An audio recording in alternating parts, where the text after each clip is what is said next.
Bonsoir et bienvenue sur France 3, édition Pays Catalan. Au sommaire de votre journal ce soir, de la musique, du sport et la télévision numérique. Nous en reparlerons. Mais tout de suite, l'actualité du jour, c'est l'incendie à l'école primaire de Collioure hier après-midi.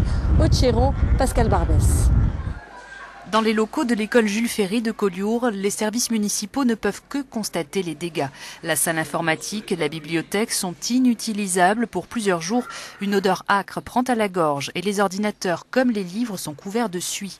Ce sont les conséquences d'un incendie qui a pris hier après-midi dans le local à poubelle à l'entrée de l'école. Les cours ont pu se tenir normalement aujourd'hui. Élus et enseignants s'étonnent que l'on ait voulu s'en prendre à l'école. Cet incendie n'aurait rien d'accidentel. Quand il y a eu l'alerte, c'était une poubelle dans le couloir qui dégageait une épaisse fumée dont l'intervention rapide a permis déjà de faire en sorte que ça n'aille pas plus loin. Vu qu'il y a une poubelle dans la cour qui a brûlé également, un acte criminel c'est un grand mot, mais je pense que c'est du vandalisme gratuit. L'école visée, ça me désole. Une enquête est en cours pour déterminer les causes du sinistre. Quant au montant des dégâts, la commune attend le passage d'un expert. Dernière phase de démolition avant l'achèvement de la transformation du quartier Bavernais pour les cités Clodion, Torcatis et Roudère. Fini l'habitat social dense et dégradé. En juin 2012, 76 nouveaux logements seront construits en lieu et place de ces bâtiments qui ne sont plus aux normes. 38 logements sociaux et 38 logements en accession sociale. Cette rénovation bénéficie d'un autre atout. Elle permet aussi la réinsertion professionnelle de jeunes issus de ces quartiers. On a des conclusions en termes de contrats à durée indéterminée aussi. On a des personnes qui sont rentrées en contrat de professionnalisation, c'est-à-dire par exemple des jeunes qui n'avaient pas finalement de formation initiale et qui ont pu bénéficier grâce à ces chantiers de contrats en alternance et finalement à la fin être diplômés. En tout aujourd'hui, ça représente 19 personnes qui habitent le quartier du Bavernais depuis le début du programme. C'est en 2011 que la France passera définitivement à la télévision numérique, abandonnant le mode analogique. De l'autre côté de la frontière, c'est déjà fait et ce matin, une délégation de la Generalitat de Catalogne est venue annoncer la continuité des programmes. Depuis aujourd'hui, la transmission jusque dans notre département de 4 chaînes en langue catalane est assurée en numérique par la télévision de Catalogne. Pour le conseiller de la culture et de la communication de la Generalitat, il s'agit d'un acte légitime. Les autoritats à diversos nivells del món nord-català. Les autorités du monde catalan à différents niveaux sont aujourd'hui ici parce qu'il s'agit de l'intérêt général. Le processus engagé est accueilli très favorablement et nous ferons le maximum pour qu'il continue.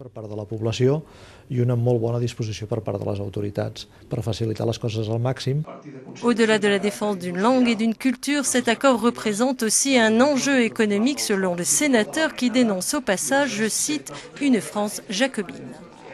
La décision qui est là n'est pas simplement une décision pour la défense des langues, n'est pas simplement une décision pour la culture et pour la défense d'un patrimoine de l'humanité. C'est aussi pour nous ici à Perpignan un avenir économique. Quant à ceux et celles qui regardent la télévision encore en mode analogique, il leur faudra attendre encore une bonne année. En 2011, c'est tout le territoire de l'Hexagone qui passera enfin à la télévision numérique. C'est le printemps pour le rugby catalan. Plus de 20 000 personnes se sont donné rendez-vous ce week-end dans les stades. À l'affiche, 2 rencontres, 2 belles victoires. Les Dragons, comme l'USAP, se sont imposés face à leur adversaire. Un reportage d'Olivier Montariol et Philippe Deleritz. L'arbitrage anglo-saxon était à l'honneur ce samedi sur les 2 stades de rugby de Perpignan. Sur la pelouse d'Aimé Giral, c'est l'Irlandais George Clancy qui officiait au sifflet. Pour son premier choc au sommet du top 14, il a vu l'USAP planter 7 essais au stade français et n'a eu qu'une seule fois recours à la vidéo. Les 15istes perpignanais ont mis moins d'un quart d'heure à s'adapter à l'homme en vert et de la plus belle des manières. On a eu un arbitre aussi anglo-saxon qui nous a permis de tenir le ballon et d'enchaîner énormément de temps de jeu. Donc ça a créé pas mal d'intervalles. Mais bon, c'est un petit peu les deux. Paris n'était pas au mieux de sa forme défensivement et nous, on a tenté un petit peu plus qu'on le faisait jusqu'à présent. Donc les deux ont fait qu'il y a cet essai au bout, quoi. Pour preuve, le 2e essai de Jérôme Porrical a été marqué après pas moins de 8 ans de jeu des Catalans et le dernier par Nicolas Durand au bout d'une série de 5. À l'honneur aussi, mais au sens figuré sur la pelouse de Gilbert Brutus, l'anglais Ben Thaler a eu des largesses pour ses compatriotes de Hull KR, aveugle aux agressions répétées du pilier Mick Vella sur ses adversaires catalans. Mais il s'est montré sourcilleux à l'extrême sur le moindre signe de révolte des Dragons, résultat 10 pénalités en seconde période contre une seule en première. Avec en plus 2 essais litigieux accordés par son homologue à la vidéo, britannique lui aussi, c'est un suspense artificiel qui a plané sur la victoire des Catalans. Ce match, on doit le gagner 25-0 et encore une fois, à cause de décisions incompréhensibles, 9 ou 10 coups francs consécutifs en seconde mi-temps contre nous, un essai refusé, on ne sait pas pourquoi. Encore une fois, on doute jusqu'à la dernière seconde et on peut perdre ce match ou du moins faire un match nul. Il y en a vraiment assez, il y en a assez. On n'en peut plus, on ne peut plus être arbitré convenablement. Si le flegme est une vertu éminemment britannique, alors les Catalans doivent l'apprendre à la dure école de la Super League. Ce week-end à Tresserre, le public a pu danser au son de musique traditionnelle. Des stages étaient aussi proposés pour redécouvrir les instruments du passé. Un reportage de Nicolas Esturgi et Philippe Deléritz.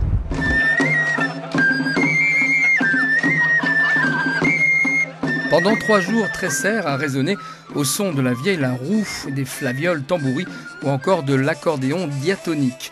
Une musique traditionnelle relancée par un festival tout neuf, Tradiluna. Mais au fait, comment ça marche une vieille la roue? La roue, c'est un archet. C'est tout simplement un archet. Voilà, c'est un archet qui frotte les cordes. Là, vous voyez, les cordes ne sont pas en contact avec la roue. Je les mets en contact, je les débloque. La, si, do, ré, mi, ré, do, si, la, ré, mi, ré, do, si, la. Outre les bals et les concerts, le festival a aussi permis aux musiciens adeptes de ces instruments d'autrefois de se perfectionner. Il y a une renaissance depuis les années 70 et là on atteint de très bons degrés de formation parce qu'on a un peu institutionnalisé les méthodes de formation. Le conservatoire, les conservatoires jouent le jeu. On a de plus en plus de départements dans les conservatoires de musique et danse traditionnelle. J'ai eu envie parce que j'étais à l'école de musique avant en piano et on faisait un concert et donc j'ai entendu quelqu'un jouer donc ça m'a plu et donc je me suis inscrit après. Quelques calçottes pour se mettre en appétit et revoilà la musique trad.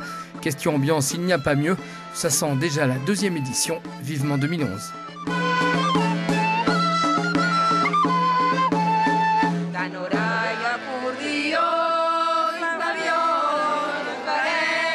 Et pour terminer cette édition, je vous propose quelques extraits du concert d'Olivier Ruiz qui a fait salle comble samedi soir à Argelès-sur-Mer. Excellente soirée sur France 3.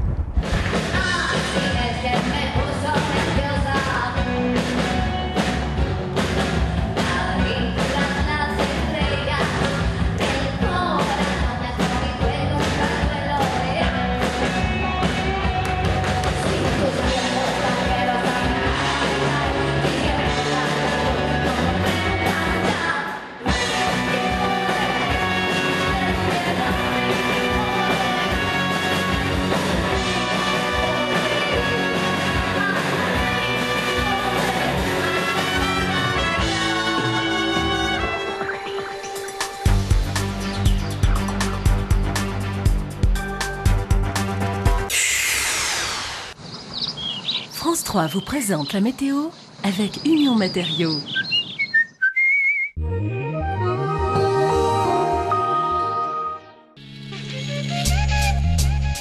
Demain, quelques belles éclaircies se développent en matinée, surtout en plaine et sur le littoral, mais le temps est dans l'ensemble très nuageux avec de nombreux cumulus qui amèneront des averses en journée sur l'ensemble du département.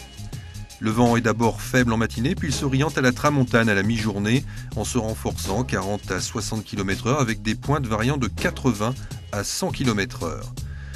Demain matin, température minimale 2 degrés à Font-Romeu, l'après-midi 18 degrés pour les maximales à Perpignan.